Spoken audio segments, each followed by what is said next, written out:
भाग 7. बाल शिवाजी आजीच्या मांडीवर, आईच्या कुशीत, दासदासींच्या अंगाखांद्यावर वाढत होता.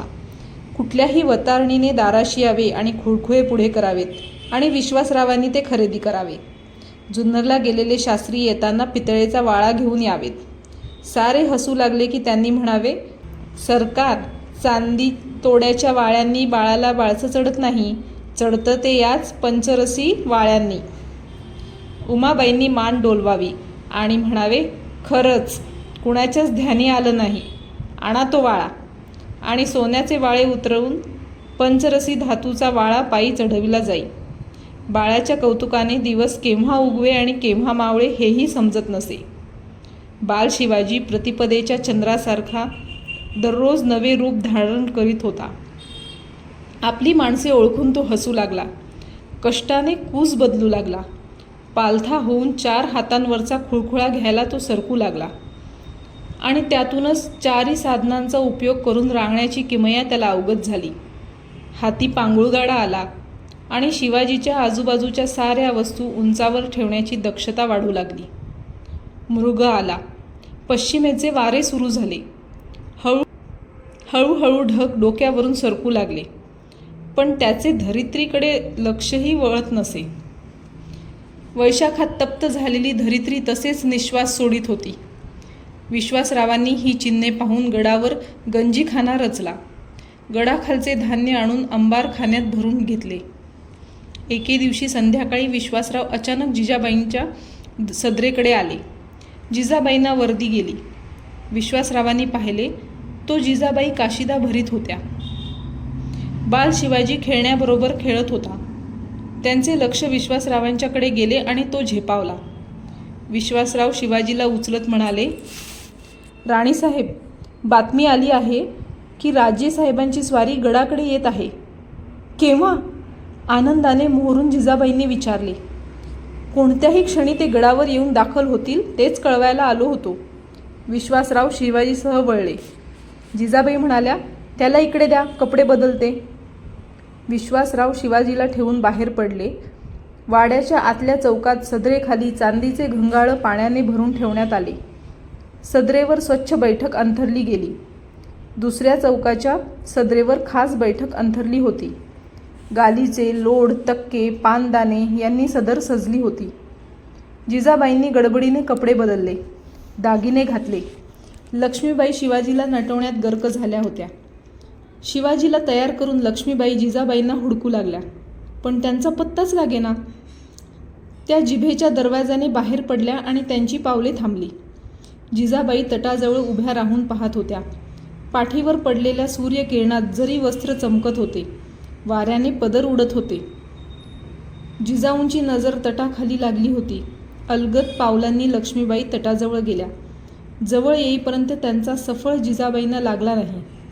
दसकून त्या वळाल्या. तुम्ही होय? काय भ्याले मी. हुडकलं, कुठं दिसला नाही. सहज आले, उभी राहिले. चला जाऊ. नको, इथंच सहज राहू.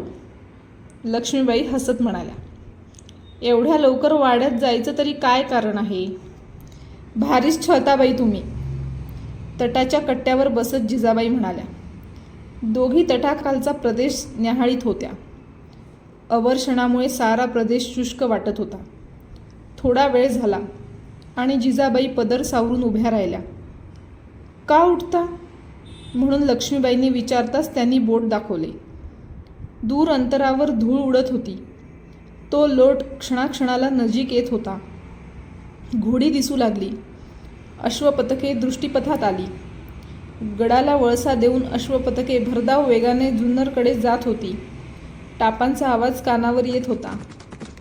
लक्ष्मीबाई, काय? काही नाही, उगीच चिडवाल. सांगा ना. नाही चिडवायची, वचन. आपण मावळतीकडे जाऊया. समजलं. चला ना, तलावाच्या पलीकडे जाऊ. वाड्यासमोर तलावाच्या पलीकडे दोघी गेल्या. जिजाबाईंनी पाहिले, घोडी जुन्नरमध्ये शिरत होती. पाहता पाहता जुन्नरमधून घोडी बाहेर पडून गडाकडे येऊ लागली. लक्ष्मीबाईंनी विचारले, राणीसाहेब, समोर गडाखाली जायचं की वाड्यातच जायचं? पुरे झालं बाई, चला. दोघी वाड्यात परतल्या. गडाच्या परवानगीच्या दरवाज्यावर नगारा वाजला. सदरेत विश्वासराव पागोटे चढवून उभे होते. नरोत्रिमळ पंत वगैरे मंडळी पोशाख करून आदबीने उभी होती. दुसऱ्या दरवाजाची नौबत ऐकू आली आणि विश्वासरावांसह सर्वजण शहाजीराजांना सामोरे गेले. गंगा जमुना टाक्यांजवळ शहाजीराजांची गाठ पडली. साऱ्यांच्या कमरा लवल्या, मुजरे झडले. स्मितवदनाने शहाजीराजे विश्वासरावांना मिठी मारते झाले. विश्वासराव म्हणाले, उडती बातमी आली होती, त्यामुळे गडाखाली आलो नाही, क्षमा असावी. व्याहांनी असं परकपणाचं बोलणं आम्हाला आवडत नाही. काय नाईक, सर्व ठीक ना? जी.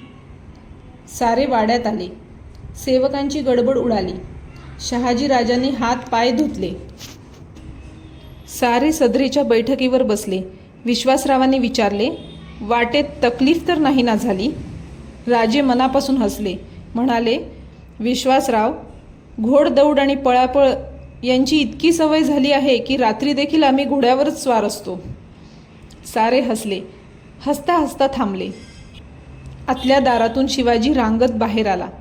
साऱ्यांची नजर त्या गोंडस बाळाकडे वळाली. शिवाजीकडे पाहत राजे म्हणाले, छोटे राजे, या, तुम्हालाच पाहायला आम्ही आलो होतो. शिवाजीने एकवार साऱ्यांच्याकडे पाहिले. त्याच्या चेहऱ्यावर हास्य विलसले आणि झेप घेत तो शहाजीराजांकडे धावला. शास्त्री म्हणाले, रक्तानं रक्त ओळखलं. प्रेमभराने शहाजीराजांनी शिवबाला उचलले. त्याचे मुके घेतले आणि त्याला मांडीवर घेतले. शिवाजी वडिलांच्या दाढीशी चाळा करीत होता. विश्वासराव हसून म्हणाले, आपल्या दाढीला हात घालणारा पहिलाच वीर पाहिला. नाही, हा दुसरा. पण आमचा असा समज आहे की छोटे राजे आले आज्ञापत्रक घेऊन. आज्ञापत्रक? आम्ही आत जाऊन येतो. शहाजीराजे उठले. शिवाजीला घेऊन आतल्या चौकात गेले. जिजाबाईंच्याकडे पाहत शिवाजीराजे म्हणाले, आम्हाला पाहताच झेपावला. धीटच आहे, माणसांची पारख झाली की झेपावतो. शहाजीराजे सदरेवर बसायला निघाले. स्मितवदनाने जिजाऊ म्हणाल्या, सासूबाई वाट पाहत आहेत. भलतीच चूक होत होती, दाखवा वाट. शहाजीराजांनी उमाबाईंचे दर्शन घेतले. तेव्हा निवांतपणाने जिजाबाईंची आणि शहाजीराजांची गाठ पडली. तेव्हा त्यांनी विचारले, सर्व ठीक आहे ना? जिजाबाईंच्या डोळ्यात अश्रू गोळा झाले. हुंदका बाहेर पडला. आसनावरून उठत शहाजीराजे म्हणाले, राणीसाहेब, आम्हालाही ते समजलं. मामासाहेबांची अशी हत्या व्हावी याचं आम्हालाही दुःख आहे. आमच्या काळजाला त्या वार्तेने घरं पडली. आमचं वैर होतं खरं, पण ते घरचं. परक्यांनी केलेला हस्तक्षेप आम्ही कसा सहन करू? त्यानंच मन भडकलं आणि आम्ही निजामशाही सोडून आदिलशाहीची नोकरी पत्करली. हे असं किती दिवस चालायचं? ती का आम्हाला हौस आहे? बायका पोरात राहावं असं का आम्हाला वाटत नाही? पण राणीसाहेब, शिवबाच्या पायगुणानं हे दिवस संपतील. आम्ही कुठेतरी स्थिर होऊ. त्यानंतर शहाजीराजे 8-10 दिवस गडावर होते. गडावरच्या मुक्कामात खलबतं रंगत होते. शिवबाच्या संगतीनं हसण्याला ऊत येत होता. मेजवान्या झडत होत्या. शहाजीराजांनी साऱ्या गडाची व्यवस्था जातीनं पाहिली. अंबारखान्यात भरलेले धान्य पाहून, गंजीखाना पाहून ते उद्गारले, किती वर्षाची तयारी ही? दुष्काळी चिन्ह दिसतात. खबरदारी घेतलेली बरी. खरं आहे, आपलंही वास्तव्य राणीसाहेबांच्या बरोबरच आम्ही गडावर आलो. आमची तीच अपेक्षा होती. खजिन्याची रक्कम जमा घेतलीत ना? पण त्याचं काही? विश्वासराव, करता ते का थोडं आहे? तुम्ही घर सांभाळता, मुलुकगिरी करून घर तरी भरून घ्या. एक दिवस अचानक शहाजीराजांच्या नावाने मोगली ताकीद खलिता आला. शहाजीराजांनी तो उघडला. त्यांची नजर खलित्यावरून फिरू लागली. वाचून होताच दीर्घ श्वास घेऊन शहाजीराजे म्हणाले, विश्वासराव, विश्रांतीचे दिवस संपले. का? काय झालं? बादशाह दक्षिण स्वारीसाठी उतरले आहेत. बऱ्हाणपूरला छावणी आहे. मालक आलेल्याची वर्दी आहे. म्हणजे सेवकांनी टाकोटाक जायलाच हवं. उद्या आम्ही निघणार. 4-2 दिवसांनी गेलं तर चालेल ना? न चालायला काय झालं? शहाजीराजे म्हणाले. पण ते आमच्या रक्ताला मानवत नाही. जिथं चाकरी करतो तिथं वेठबिगार आम्हाला जमत नाही. दुसऱ्या दिवशी शहाजीराजे निघण्याच्या तयारीत होते. उमाबाईंना मुजरा करताच त्या म्हणाल्या, राहायला असतास तर बरं झालं असतं. जपून राहा. आपला मुक्काम आहे ना. छे रे, ते जमायचं नाही. देवधर्म तसाच राहून गेलाय. आपल्या कुलदैवताला घृष्णेश्वराला आले होते. कळलं मुलगी इथं आहे. भेटायला आले. ती तशीच गुंतून पडले बघ. मग त्यांना ना तुमच्याबरोबर. नको रे बाबा, माझे म्हातारीचे दिवस कसेही जातील. साऱ्या मुलुखात दुष्काळ आहे. त्यापेक्षा ती इथंच राहिलेली बरी. राजांनी जिजाबाईंचा निरोप घेतला. शिवाजीचे मुके घेतले आणि विश्वासरावांच्यावर सर्व सोपवून शहाजहानाच्या भेटीसाठी त्यांनी बऱ्हाणपुराला कूच केली.